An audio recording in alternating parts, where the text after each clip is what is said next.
Bonjour et bienvenue dans Mon Stade à moi, le podcast Est républicain, républicain Lorrain et Vosges Matin qui va vous faire découvrir les champions de nos régions sous un jour nouveau.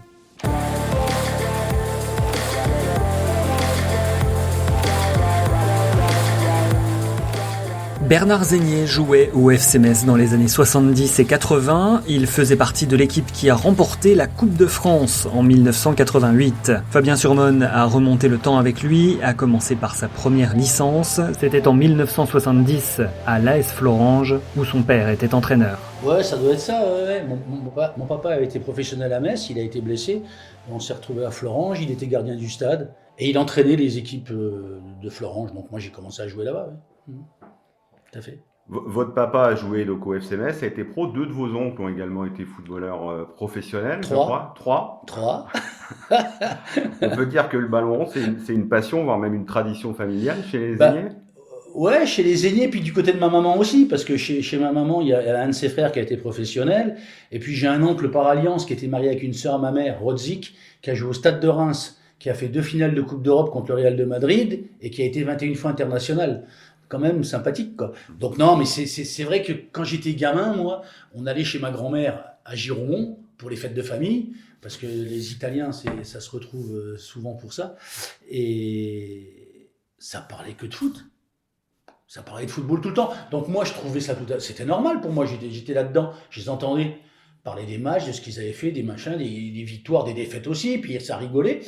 Et moi, je trouvais que le foot, c'était normal. Donc pour moi, le foot, c'était normal de devenir footballeur aussi. Vous avez envisagé très vite de devenir footballeur professionnel? Ouais, bien sûr. Moi, dans ma tête de gosse, oui. J'ai une visite médicale à Florence, je devais avoir 8 ans. Le médecin, le Z, je passe en dernier, moi, alphabétiquement. Et il me dit, c'est toi le premier de la classe parce que c'est personne. Il reste plus que toi. Je dis, ouais. Tu travailles bien? Oui. T'aimes bien l'école? Ouais. Qu'est-ce que tu veux faire? Footballeur. Je dis direct, hein. Et là, il me regarde et je me souviens comme si c'était hier. Il me dit, mais ça, c'est pas un métier, mon petit. Il faut t'enlever ça de la tête. Et puis, c'est tout. Quand je suis sorti, j'ai dit à ma mère, pourquoi il me dit ça, le monsieur? Moi, je veux être footballeur, je serai footballeur. Donc, ouais, c'était un truc. Mais je me suis rendu compte que plus tard, que franchement, il fallait passer à travers plein de trucs, hein, parce que c'est pas si simple que ça. Vous auriez aimé faire autre chose? Est-ce qu'il y a un autre métier qui vous aurait tenté ou vous n'y avez jamais pensé? Si, j'y ai pensé parce que mon père avait été blessé. Mon père s'est fait les croisés à 28 ans. Il a dû arrêter sa carrière au FC Metz. Donc, il me disait de faire attention. Il me disait, tu sais, si tu as une blessure, on ne sait jamais, machin. Bon, il était content que je veuille faire ça. Mais moi, si je n'avais pas été footballeur, j'aurais peut-être essayé de faire prof de sport pour rester dans le sport. Voilà. Mais sinon, non, c'était foot.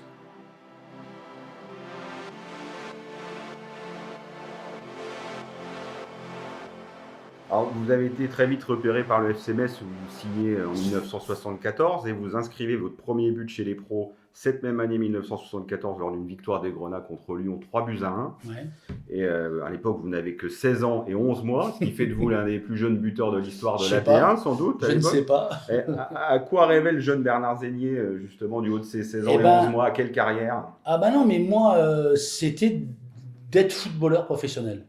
Donc, avec quel objectif? Quel objectif? Quand j'étais tout seul et que je m'amusais tout seul avec mon ballon, je jouais en équipe de France, par exemple.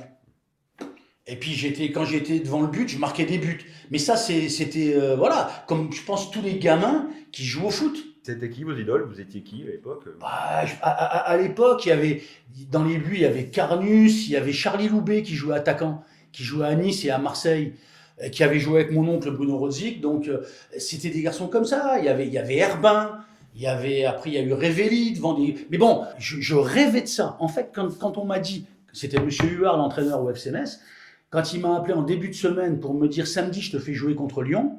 Donc il m'a appelé, je sais pas, peut-être le lundi. Je sais pas ce qu'il a bien fait parce que j'ai pas dormi de la semaine. Mais ouais, j'étais dingue. Et moi, mon truc, c'était de dire, je vais jouer en pro. J'ai jamais pensé qu'on pouvait avoir une prime ou un truc. J'allais jouer avec les professionnels. Et toute la semaine, j'ai pas dû dormir 10 minutes, j'en sais rien.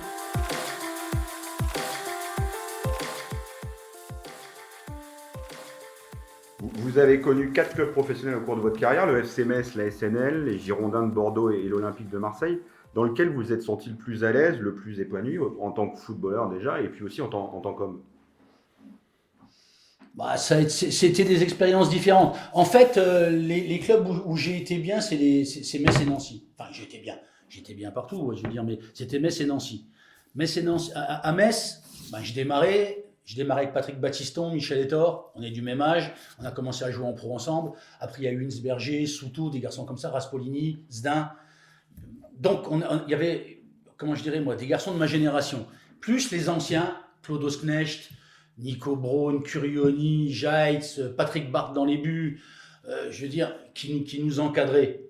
Donc ça, c'était super pour les débuts. Après, je vais à Nancy, il y a Michel Platini, avec toute une génération de garçons de mon âge. Rubio, Janol, Moutier dans les buts, Curbelo. On avait une bonne équipe aussi. Mais c'était aussi on était potes.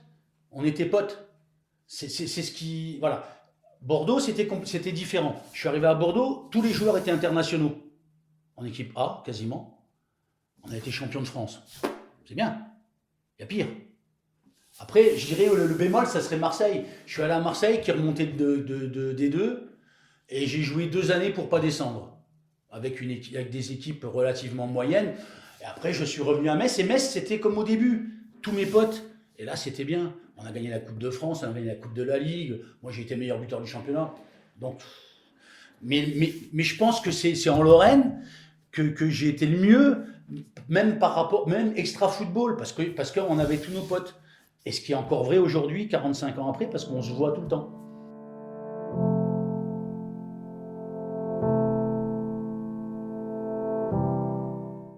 Donc on peut être lorrain, passionné de foot et aimer à la fois le FC Metz et la SNL. Ah ben moi, j'arrête pas de le dire.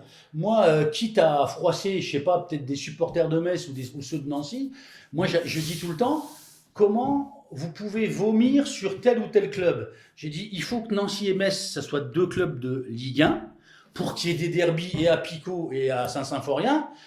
C'est quand même mieux de voir les 2 stades-là pleins et d'être concurrents pendant 1h30, 2 fois par an, plutôt que moi j'aime, bon, j'ai rien contre, je sais pas, contre Ajaccio, mais c'est bien pour aller en vacances, peut-être la Corse, mais je préfère jouer à Nancy et à Metz que faire ça. Voilà. Votre plus grand souvenir de footballeur avec le FC Metz, c'est la victoire en Coupe de France en 1988? Ouais, il y a ça, et puis l'équipe de France aussi. Parce que, bon, en 88, c'est un truc de dingue. C'est-à-dire que, encore aujourd'hui, quand on se voit avec les gars qui étaient concernés, il y a un truc particulier. Ça, je ne sais pas vous expliquer quoi, mais il y a un truc particulier. Et moi, j'en rigole. Du moment où Michel Etor a arrêté le penalty, tout ce qui s'est passé là, après, c'est-à-dire que la remise de coupe, on a fait un tour d'honneur, machin. Moi, j'ai tout le temps dit, moi, je me sentais à 1 mètre au-dessus du sol pendant une demi-heure. Et quand on est rentré au vestiaire, ça s'est arrêté. Crac, on retrouve comment je dirais moi, la réalité des choses. Mais pendant une demi-heure, 3/4 d'heure, c'était un truc de malade, une impression de flotter comme ça, inexplicable. Donc ça, c'est un très bon souvenir. Et puis après, ma première sélection, même si j'en ai pas eu beaucoup, ma première sélection avec Patrick Battiston et André Rey en équipe de France, contre l'équipe d'Allemagne championne du monde, Beckenbauer, Sepp Maier, tous ces mecs-là. Moi, j'avais pas 19 ans. C'était en 77? C'était en 77, ouais. Pas 20 ans, pardon, j'avais 19 ans et demi. Patrick aussi, André Rey, sa première sélection. Et en deuxième mi-temps, moi j'étais remplaçant, je suis rentré en deuxième mi-temps. Et en deuxième mi-temps, sur le terrain, il y a Rey dans les buts, Battiston arrière droit. Il y a Platini, numéro 10, Rouillet, ailier droit, et moi, ailier gauche. Donc il y a 5 Lorrains sur les 11 de fin de match. Donc c'est un truc aussi, moi, l'équipe de France, moi j'ai mon oncle qui m'en parlait, ça représentait, je sais pas, le summum, le Graal.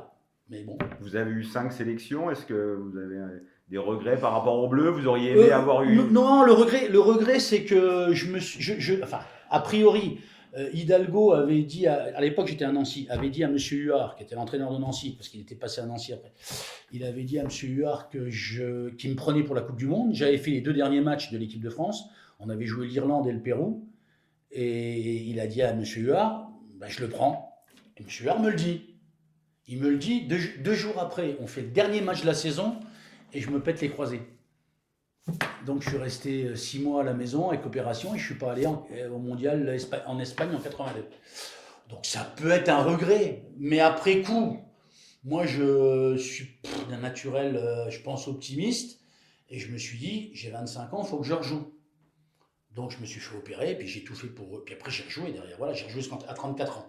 Donc j'avais 25, j'ai rejoué 9 ans.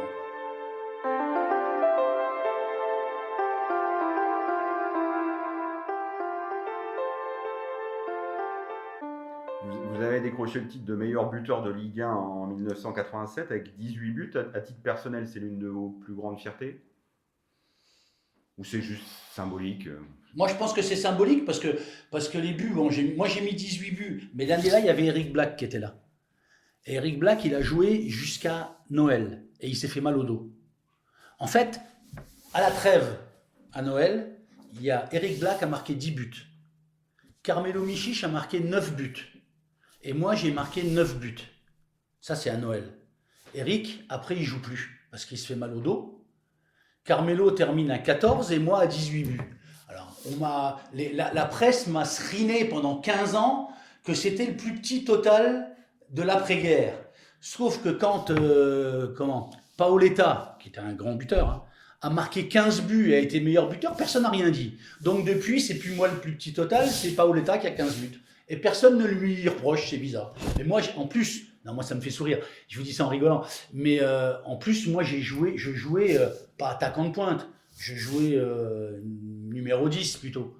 Donc 18 buts pour un milieu offensif, je pense que c'est pas trop mal, mais si Eric Black ne s'était pas blessé, je pense que c'est lui qui aurait été meilleur buteur, parce que l'année-là, franchement, on marquait beaucoup de buts, Carmelo était très très bon, Carmelo Michich, et il nous faisait marquer des buts, et voilà, moi j'ai bénéficié du travail de tout le monde, donc c'est un peu anecdotique, moi, ça m'est tombé dessus comme ça, voilà.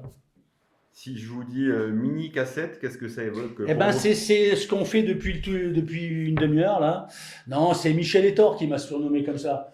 Mais le problème c'est que... Alors pourquoi il vous a surnommé Bon, parce que je parle beaucoup, mais je pense qu'il y a une partie de mes potes qui sont pas très conscients de leurs possibilités non plus. C'est-à-dire que Michel Etor, Philippe Insberger, même Albert Cartier, ça parle.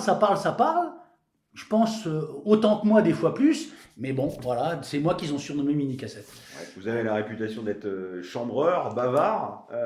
Vous avez croisé des footballeurs encore plus chambreurs que vous au cours de votre carrière? Ouais, il y en a un qui était bien meilleur que moi, mais plus chambreur, Michel Platini. Ouais. Donc, ouais, je pense pas que j'ai la palme sur le truc là. Mais je suis pas trop mal.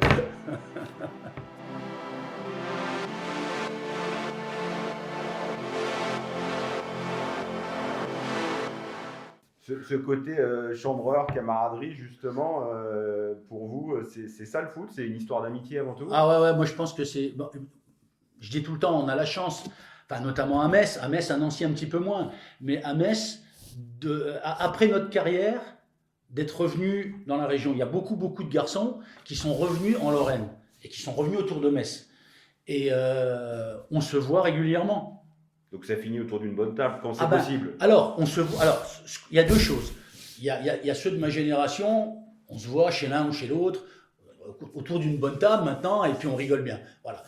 Et on avait instauré un truc avec les anciens du FC Metz, là. Tout le monde, tous les anciens. Et on faisait un repas mensuel. Maintenant, le Covid a un petit peu freiné tout ça, mais on se retrouvait avec des gens qui avaient joué, moi avec mon père, qui avait 80-85 ans. Mais il y a Marcel Husson qui vient tout le temps. Marcel, il va avoir 84 ans cette année. Il y a Georges Zvinka qui vient, qui a 84 ans. Il y a Jeannot Vagneur, qui sont les plus âgés maintenant, des anciens. Et puis, il y a des jeunes aussi. Il y a Proman qui est venu quelques fois. Il y a Signorino. Il y a Borbiconi, qui sont dans les générations qui viennent d'arrêter. Donc, on a un panel de joueurs. Ça va de 35 ans à 85 ans. Et alors, on est en général, je sais pas, à 30, 40.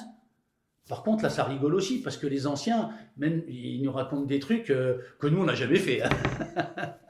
Le football a beaucoup changé depuis les 25 ans, sur le plan médiatique, au niveau économique. Est-ce que Bernard Zegnier s'épanouirait autant dans le foot d'aujourd'hui? Est-ce que vous vous y retrouveriez? Je sais pas. Moi, je suis content d'avoir joué à l'époque à laquelle j'ai joué. Voilà, parce que... bon, déjà, on va parler financièrement. Les garçons, aujourd'hui, gagnent très, très, très bien leur vie. Nous, on a bien gagné notre vie. Donc, voilà. Mais au départ, et je vous l'ai dit tout à l'heure, tous les garçons moi, je sais, parce que pour en discuter avec eux, donc ceux de ma génération, c'était la passion, c'était une passion, le foot. On rêvait de foot, on dormait avec notre ballon, avec nos chaussures, on avait nos pompes dans le lit. Je veux dire, c'était un truc de fou. Je dis pas que ceux d'aujourd'hui sont pas comme ça. Je pense qu'il y en a qui sont comme ça. Mais après, ça a beaucoup changé, comme vous l'avez dit. Nous, on parlait jamais d'argent. C'était être footballeur. C'était ça le truc. Et de jouer un jour en équipe professionnelle. Voilà, après, il y en a qui ont réussi, il y en a qui ont moins bien réussi, mais ça, c'est comme ça. Ça, c'est la vie. Mais non, c'était, je pense, la passion qui nous a aspiré et qui nous a fait avancer. Plus. Bernard Zégnier, merci beaucoup. Merci à vous. Mais de rien.